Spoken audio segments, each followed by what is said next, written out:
Hey guys, it's Barrett with the Gimpy Camper. So in case you're wondering how you do a patch on an RV Armor roof, we're going to go through that today. I'm going to show you, if you have an RV Armor roof, what you have to do to patch a hole. And it's pretty simple. And so, you know, it's not that much to it, but a lot of people have these questions before they purchase a roofing system like this. I will say that I get up and I wash the roof off once a year with some dishwashing soap, which is what they recommend.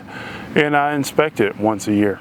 And so a lot of times I do find a little crack here and there, and I go through and I put a little bit of product on there to fix that. You know, a lot of times I'm not so worried about it, because the way the RV Armor roof works is you have your normal roof, then they put like some epoxy on top of that, and then they put a coat of like primer, and then they put like 2 coats of finish on top of that. So in order for that to fail, like, and get it into the roof, you have to have a failure of all those points, which I've never thought has happened until now.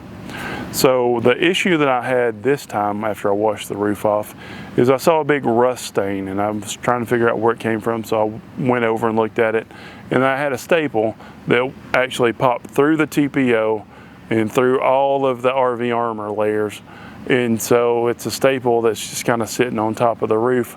And obviously, since there wasn't a staple into the TPO, you knew that that had a track where water could get all the way down in the plywood. Now, there's not any evidence of like any soft plywood or anything like that. And I have been on the roof, you know, within the last few months and didn't see it then.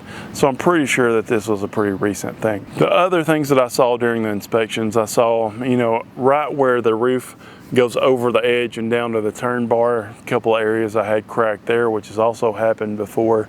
And I've patched a couple of those areas before just by adding a little bit more material on there. This time, since I was actually doing a real patch job somewhere else, I decided to use a patch, but we're going to go over all of that right now. So the first step in doing an RV Armor patch is getting the roof clean. So like I say, they recommend cleaning it with dish soap, so that's what we did the whole time. We did the whole roof with dish soap, and so it was already clean, so I didn't have to worry about that the day I did the patch, because I did it the next day. So what you do is you go up and make sure everything's dry. Your customer care kit has everything that you need to fix this. It has a page that's got instructions on there, it's got some fabric tape, it's got some RV Armor flashing, and it's got the RV Armor finish product. It can be a couple of different kinds of those care packages, and basically it's more the color of your roof.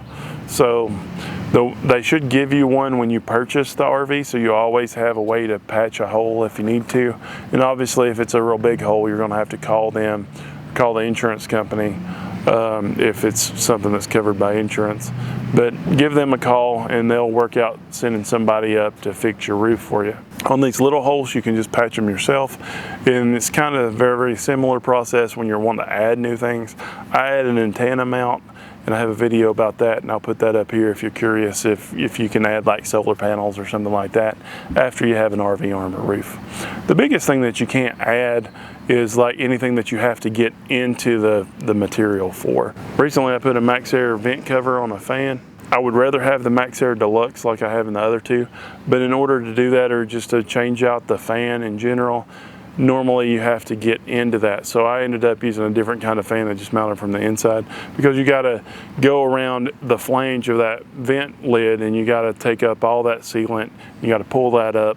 And if you're going to be doing something like that, you do have to have a service call. But if you're just patching a hole or adding something new, you don't. Essentially what you do after you have it clean, you get the fabric tape. So we have a hole that was about 1 centimeter long in just a narrow slit. So we took our tape and we just cut a circular area out of it. They say that the circular edges are better because you avoid, you know, any possibility of like lift up. You decrease the possibility, at least, because you don't have like a harsh edge there. So, and you want it to overlap about 1 inch past the hole. So what we did, I think it's ended up being about 1.5 inches or so. We made a circular patch, just cut it out with some scissors, pulled the backing off, and just center it over the hole and just stick it to the roof. And then after you do that, you put a liberal coat of like the RV Armor flashing on there. Now I think the flashing and the finish material is the same thing essentially, but the flashing's a thicker material. So you put that on there pretty liberally, and then I went up, and you could still like make out a little bit of the fabric at that point. But then after we put a coat of the finish, which you want to let that cure, I would let it cure overnight before you go on to the next coat. Also, you want to make sure that there's no rain in the forecast. I think technically, I looked it up, I think it's like 8 hours or so that they say it's okay to have rain, but try as best you can not to have any rain exposure during these coats, and I would wait like till the next day to add it instead of doing it. Technically, if you did it like early in the morning, you could do it in the evening time. So after you put the flashing on there, like I say, I was still able to see a little bit of the fabric, just kind of just feel the difference in texture there. But after I put one coat of the finish on there, I couldn't feel that anymore. And then the next day after that, I did a second coat of the finish. And obviously, when you open those paint cans, you want to mix them up a little bit, because who knows how long it's been sitting there. But it didn't really change the consistency or anything that I noticed like it does paint where it settles. But after that second coat of finish, like you get up there now, you can see, just because it's newer and not been in the weather, that it's got a little bit of a different sheen. But as far as that, and it might be, you know, molded up a little bit right there in that area, but it's all molded together. You can't tell a difference. It looks fine. I will say that on the edges where it rolls over, I did try the fabric patch as well, just because I've had it pop open a couple of times on me. You know, there, number one, it's negligible about how much of that overlap you can have, because there's not very much space there to the turn bar. But what I did is I got some strips, and I cut the edges, the corners, I made them more circular, and I went over it with the flashing and a couple of coats of the finish.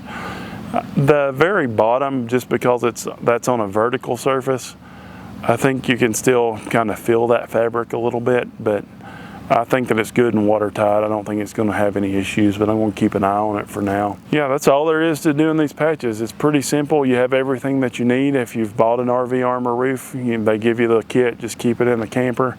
And then if you have a branch or fall down, a small one that just does a puncture, or you have a staple pop through, you have everything you need to fix it. Now you'll have to call them and tell them you need another customer care kit, and they'll get one out to you that way. But for me, I'm really happy with the RV Armor roof. Everything's been working great.